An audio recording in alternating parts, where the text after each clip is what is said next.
A cold front moving in tonight should lower the fire danger in the Denver metro area. It's coming after a really busy day for firefighters around the state. We're glad you're with us. I'm Kim Christensen. I'm Kyle Clark. So several wildfires either started up today or continued to spread. On the western slope, a fire in Rifle destroyed an apartment building. Firefighters say it started in somebody's backyard. Strong winds caused it to spread quickly, and police ordered evacuations. A fire in southern Colorado, northeast of Trinidad, is also forcing people out of their homes. At last check, that fire in Los Animas County had burned about 120 acres. There are no reports there of anyone getting hurt or any buildings burning. Another fire that's prompted evacuations is near the Eagle and Pitkin County line northeast of Aspen. It's in the White River National Forest. In its latest update, the U.S. Forest Service says it's estimated at 20 acres. 9 News Chief Meteorologist Kathy Sabin is joining us now. And Kathy, while the Denver metro area is going to get this break tomorrow, the western part of the state, western slope, won't be as fortunate. No, the winds have been so gusty over elevated terrain and across the western slope, 30, 40, 50 miles per hour. Denver sees a break with the wind shift and that cool front coming in, but elevated fire danger, something we'll be talking about again for western Colorado and central Wyoming. We do have temperatures that will be cooler tomorrow after a day with highs near 90 in Denver, close to triple-digit highs down south. We're still in the 70s and it's 10 o'clock in the evening. The humidity values are coming up. That low-level moisture is welcome and helpful, but it's still very windy over Loveland Pass, Kenosha Pass, and down across the western slope. And so that fire weather warning and fire weather watch will go out for western Colorado and some areas of southeastern Colorado for tomorrow.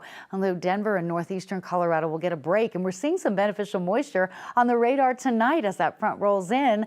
This system attached to a storm that's bringing tornadic thunderstorms with large hail to Kansas City, Chicago, and Minneapolis, where they'll be dealing with some travel impacts tomorrow. This is the area we expect to see some travel trouble as you move through the early morning hours. We have kind of a nice evening in Denver and a beautiful day coming up tomorrow. It will be cooler, it'll be calmer, and really just lovely before temperatures spike again heading into the weekend. I'm going to cover all of that with your weather headlines in just a bit. Happening now, the bomb squad is investigating a suspicious package found in the middle of an apartment fire in Boulder. Boulder Fire says crews found that package as they were working on the fire on West Moorhead Circle, south of Table Mesa Drive and west of Highway 36. The fire department says, as far as they can tell, no explosives have gone off, but the apartment building where that package was found is evacuated while the bomb squad and hazmat team work to determine if it's safe. We'll keep you updated. For years, a farm in Arvada has grown food for the community on city-owned land. Now the city is ending its lease, citing a safety violation. Some families are expressing concern about what will be lost with it. 9 News reporter Ria Jha is here with more on this situation. Yeah, this dispute centers on a lease that less than 2 acres of city-owned land. The city of Arvada says it is responsible for making sure that land is safe and follows the lease agreement. Frontline Farming says what's at stake is bigger than a lease agreement. It's a land that lives up to its name. It's majestic. We love it. Majestic View Nature Center is the city-owned property Frontline Farming has called home since 2019. We come here, we pick up our food. It's a dream come true, you know? At this location in Arvada, Frontline Farming says they grow 25,000 pounds of food, most of which goes to community members. It is truly amazing. Like Ashley Sawtell. She says she gets 80% of her food for her family from here. To have this fresh food in their home is it's just absolutely incredible, and it's something that we should really work to preserve. In May, the city of Arvada said they were terminating Frontline Farming's lease. After 7 years, a lot of human effort, a lot of hours. Co-founder Deion Thomas says it's hard to comprehend. I don't want to imagine a life without Majestic View. The city cites safety compliance concerns over an unauthorized electrical wire. We installed an electrical wire because our irrigation system runs off of about 1 amp of electricity. So we had disconnected it, we had shut it down for the year or for the winter. For Damien, walking away from Majestic View feels like walking away from the community it was built to feed. We impact hundreds of families, right? 215 families approximately last year. Yeah. And for the people who rely on this farm, the hope is that there's still room for a solution. It's not a good outcome for the city of Arvada and for the community members. Let's figure something out, you know? The city said they are allowing frontline farming to finish out the season through November 2026. In the meantime, the farm says they will be fighting this lease termination, starting with sharing their story at next week's city council meeting. Ria Cha, 9 News. Automated license plate readers are mixing up similar looking numbers and letters and then leaving innocent drivers to deal with the fallout. Colorado license plates can have both O's and zeros. Steve on your side has heard from a lot of drivers whose plates have been misread because of that. Some have been ticketed, others pulled over. The state says they changed the font to try and make the O's and zeros more distinguishable, but that wasn't enough to always tell them apart. About halfway through our configuration that begins with E, we were able to eliminate any future production of license plates with the O on that numeric side to help avoid the confusion. From what I see anyway, the scope of that misidentification isn't vast and broad. It's not happening constantly. If your plate is getting caught in the confusion, you can go to your DMV and request a new plate. Individual counties have the discretion to waive fees. A road safety advocate is raising concerns about how some flock license plate cameras are installed in Colorado. Steve Eimers became involved in roadside safety issues after his daughter was killed in a crash 10 years ago. He's now questioning whether the poles that hold up some license plate reading cameras undergo the same engineering review and testing as other roadside obstructions. He believes that the one near Johnson Road and West 6th Avenue in Golden should be placed behind the guardrail, not in front of it. He says that camera pole and others lack any sort of breakaway mechanism. He showed us. When it hits from this direction, well, either direction, these bolts are going to break away and the sign will actually just tip right over top of the vehicle. Actually, here's an old bolt from where it's been hit. The camera is operated by the city of Golden, but was installed by Flock. Flock says they do use breakaway poles on Department of Transportation managed roads and high-speed corridors, but not on low-speed roads like the one in Golden.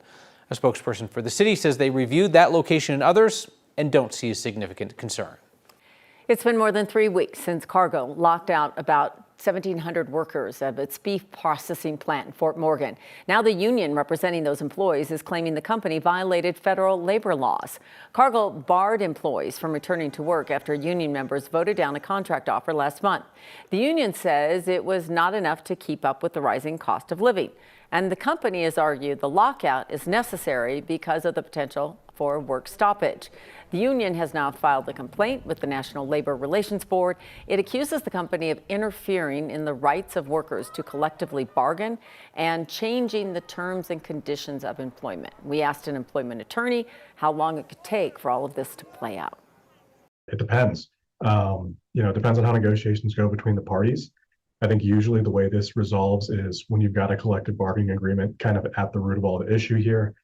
That tends to be kind of a global resolution of everything involved. So, there's a chance that they could come to an agreement on the collective bargaining stuff and find a way to factor in the NLRB charges with that and kind of disperse with it all at once.